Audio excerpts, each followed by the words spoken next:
Hey, welcome back, everybody. It's time again for another episode of Driven by Design,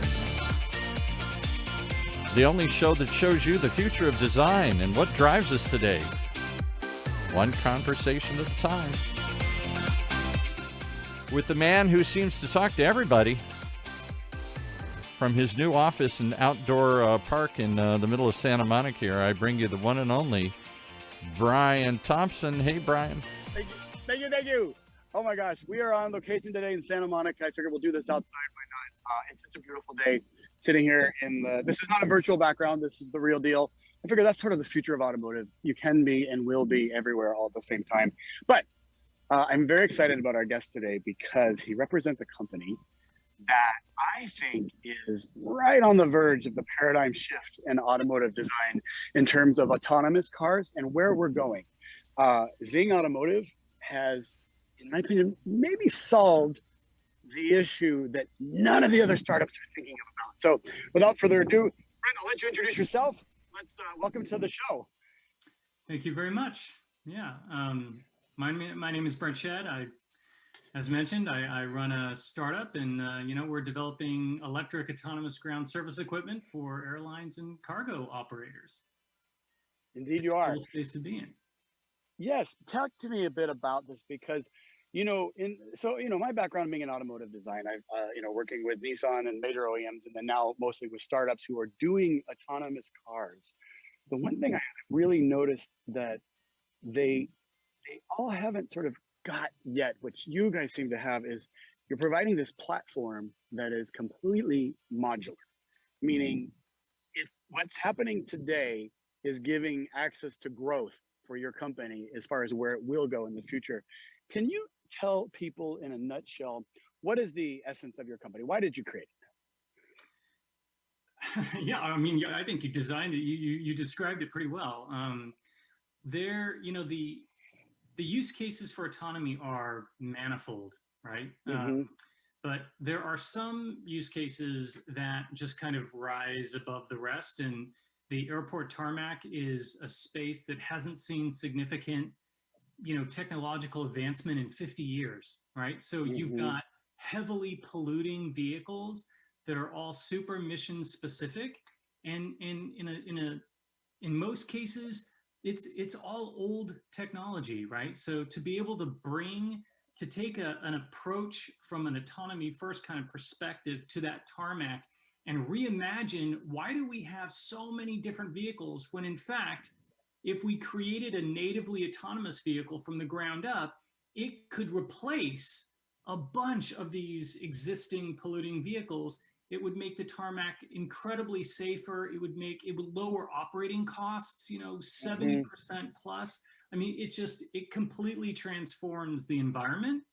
So yeah, that's what we're excited about. And you're right. We've engineered this platform that enables one vehicle to do everything from towing baggage to pushing airplanes to doing perimeter security, foreign object detection. I mean, it is a very long list of capabilities for this one vehicle. Mm-hmm. And so that allows airlines and cargo operators to really reduce the number of vehicles that they have in their fleet, which completely changes their operating structure and costs and everything else. Yeah, and and for people who may not be familiar, every time you get on a plane and you look out the window and you see that little truck that says tug, and it's like a little tugboat truck, which is like, something anybody has grown up with, right? It's sort of been there and then there since the Pan Am days throughout, the deregulation. It's just that little icon, little tugboat on the land kind of situation. And that's what we're really talking about here is where does that technology go? So part of this podcast, Brent, is really, it's about the technical side, but it's really of stories of inspiration, why people are doing the things that they're doing. And what I'd love for you to talk about is, where did you get the idea? How did the company start? What was the naissance of this brilliant idea? Yeah, I mean, the company started actually, its roots date back to 2018, doing autonomy retrofits for Geely Automotive. But when the decision was made, honestly, by our CTO, Dante Ziviar, to create this mobility platform. And that decision was really powered by the realization that retrofitting vehicles that were designed for human operation have very real constraints in terms of Oh, what yes. those vehicles are capable of doing, right? And Mhm. if you were to just take a clean sheet approach to designing a vehicle that is natively autonomous, it changes so much, and so many of those capabilities kind of come to the forefront that you can do away with so many of the constraints that exist for existing OEM manufacturers today, because Mhm. so many of them are looking at how do we sell more, in our instance, how we sell more tractors, or how do we sell more vehicles.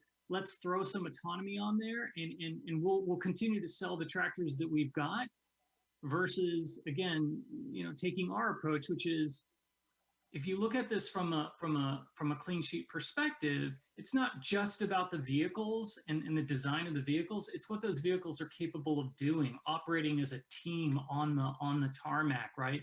Communicating with humans visually, auditorily, through a mobile device. All of these different capabilities that traditional OEMs don't tend to even think about. They're Mhm. too focused on their existing revenue structure.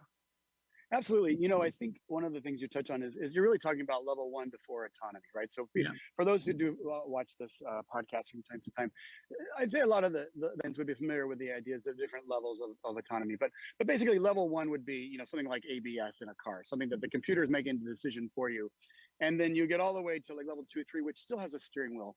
But what you guys are talking about is level 4, where it was never intended to be operated by a human being, and what we're entering into is a new age of design, which is really about robotics. And the concept of what we consider a vehicle is changing, and fundamentally. It's almost closer to something that would have been drawn by horse and buggy in the 1800s, except for that the artificial intelligence is now the horse, right? And so no person was ever intended. But I love what you said about the vehicle communicating with humans, because that is the biggest part of design, is communication between the object, which in this case is some sort of vehicle, and the person, meaning anybody on the ground in the crew, or in this case, it could even be people operating, walking through the airport, etc. Talk a bit about that, because that area of design is exploding in autonomous vehicles rather. How does a vehicle like the one you're creating communicate? Yeah, I mean, I refer to it as the future of teamwork, right? Because Love that. more and more, our coworkers are going to be these robots. Mm-hmm. So I've got to have a way of communicating with that robot, because if I can't communicate with it, I fear what I don't understand, right?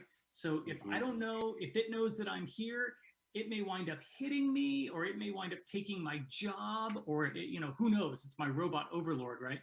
So you've Mm-hmm. got to design for that and enable that type of communication. But then on the other side to it, right? These robots are also co-workers to themselves. So they need to be speaking and working as a collective that includes me, but it includes me as a human with my capabilities, and they have their capabilities. And so collectively, we need to operate in this teamwork environment that, when executed successfully, can take such a cognitive load off of the humans, because Mm-hmm. those robots can figure stuff out that we don't have to figure out for them, right? They can work those things out. Bring me in when I need to come in, and I'm going to focus on the things that I do really well that a robot's not going to be able to do really well. Yeah, and I think you're really talking about two different kinds of communication. You're talking about direct communication, meaning the robot tells you it's going to do this thing, it's going to turn left, it's going to turn right, it's going to stop. But the other side of communication you're talking about is much more esoteric and a little bit more difficult, I think, a little more complex. And what it's talking about is the communication of the unknown, which is where you get into fear, right? And so what I think is fascinating about this world we're entering in is if you look back on the history of like human technology, anytime there's an innovation, you'll always have a couple generations that are fearful of that, right? Even when we first had trains, we had to have conductors walking through the trains because they were unnatural speeds they were capable of going, right? And so we were afraid of that. And I find with autonomous cars, certainly people in my generation and the boomers are. I was about to make a joke, but I'll leave. The poor boomers are being so beat up in the media right now. I'll let them go. But there's a fear there that they may never get over, and that's okay. Because what you find happens is that this it isn't the thing they're afraid of. It's actually a thing that makes life more interesting. It allows us to do what we do best. And it turns out when you're talking about things like commuting or moving airplanes around, computers are actually pretty good at this. And what they don't do, which humans do, is get distracted. That's right. And what I think is fascinating when you talk about commuting versus driving, let's say more in the cars that go on the street, nobody's coming to take away cars that we can drive in and enjoy and have the perception of control. And I think that's where the fear lies, is that that's all going to be taken away. And it really isn't that. It's this hybrid of a new kind of technology that when we look back on it, we'll be like, oh my God, I can't believe we used to allow a human being to operate a machine that could pull a 747 around an airport and potentially crash, right? And it'll seem like smoking in front of a baby to people from the 1950s, right? Yeah. And so I think there's a lot of I think a lot of our job, meaning what we do as people working on the forefront of this technology, is to sort of try to communicate that as best we can, but also have faith that sometimes you just can't, because you're gonna have some fear along the way.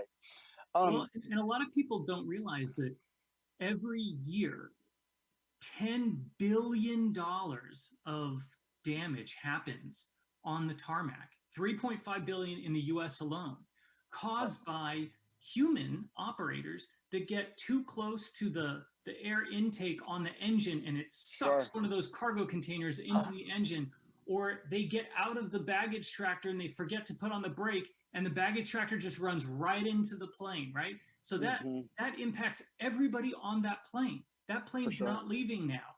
And when a plane gets taken out of service, that has this snowball effect on the rest of the schedule, right? And so you might be heading someplace completely different, but your flight gets impacted because an entire departure got taken off the schedule, and all those people are coming onto your plane now, and we just don't think about all that. So you're right. There's a time coming where we will really wonder, why did we ever let humans do that? This is not a job that humans are great at. Yes. And it's interesting because I love hearing about Zing because it's happening on so many different levels. Like I work mostly in things that carry people, right? And it's interesting to see it happening at the very level where it's a thing that carries people, right? Let me ask you this. So one of the things I find fascinating about Zing is that because you're creating a platform that's modular, to me that has a lot of potential to grow in multi directions. So every startup I've worked with and led design on, let's say everything from Zoox to Neuro, they have a very specific thing they want to make. And now that's neither good nor bad. But what I notice is that thing is so specific that the audience for it can be limited. Which is unique about what Zing is doing is that it's because it's this platform. When I first saw it, I was like, that has potential to be much bigger than it's going to be. Does Zing have aspirations of doing other types of vehicles or working with other companies to create roadworthy vehicles, et cetera, or road legal vehicles, et cetera? Yeah, so originally the platform was designed to be road capable, travel 55 miles per hour and all that kind of stuff. But we took a hard look at the autonomy space, right? And what we realized is people carriers are going to move significantly slower in terms of adoption and everything else than cargo, right? Right. So when you look at the explosion of autonomy, you're going to see incredible growth in the agricultural sector, in the construction sector, in the moving goods sector, cargo versus people. We will eventually get to people, there's no question about it, but that's literally years down the road. And the learnings that we'll gain moving cargo of all different kinds will all be put to use when it comes time to actually move people. But yeah, we look at this vehicle as a technology carrier, right? It's a conveyance vehicle that can do both cargo and people. But the applications, I can imagine, that you're seeing all this. the applications are huge, right? They're across delivery, across like, ports and military, all anything that a human doesn't need to drive, doesn't need to transport, a robot's going to do it better. Mm-hmm. It really is. Yeah, I see that happening on so many levels. So as we get close to the end, these are very short podcasts, and I want to give you a chance to tell my favorite part of the podcast. So first, I want people to be able to find you, which I love that you have a background. So tell people where they can find Zing. ZingRobotics.com. Boom, easy. If people want to talk to you, ask you questions, potentially work with you, how do they get a hold of you? They can. There's a contact form on the website. Okay, great. They just enter in their details, shoot it off, and we look at every single one. Excellent. I'm definitely going to be passing it around to certain designers I know that I think would be just to have a platform. The last thing I want to say is tell our viewers, because this is a show about connection and inspiration and stuff. What's your favorite thing about working on this kind of vehicle? Like, what do you love about it when you go into work? Oh man, that is so it traces back to exactly what we were talking about. It's the modularity of it, right? Mm-hmm, so this vehicle's capabilities is literally only limited to our own capacity to think up what could go on top of that. What are the other use cases that this could be applied to? It is it's exponential, right? So what I love is that that challenge exists every day to continuously look at the environment that we're working in and ask ourselves, how could we do this better? And what could we turn over to the robots to do better for us so we can focus on the higher order things, like thinking of other stuff the robots could do for us and lower our costs and everything else. I love what you said about this technology is only limited to our imagination. I'm paraphrasing. But what you've just said there, to me, that's like a life lesson. Like you're going into like Oprah, Eckhart Tolle, Deepak Chopra territory. Like, this is good stuff. Like, life is only limited to our imagination, right? And so is this technology. Like, you seem like the kind of guy that would do this job even if it wasn't, you weren't getting paid for it. Like, you seem like you really love it. Your bosses and stuff, they need to pay you. I'm just saying, like, I see the passion there.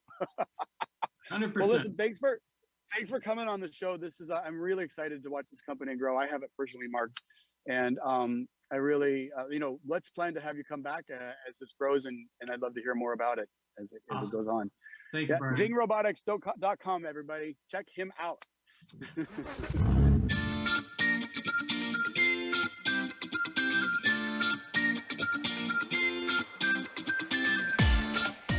There you have it, another episode of Why You Gotta Tune In. People driving the future today with things like Zing Robotics, only on Driven by Design. Here in Orange County's only community radio station, OCTalkRadio.net.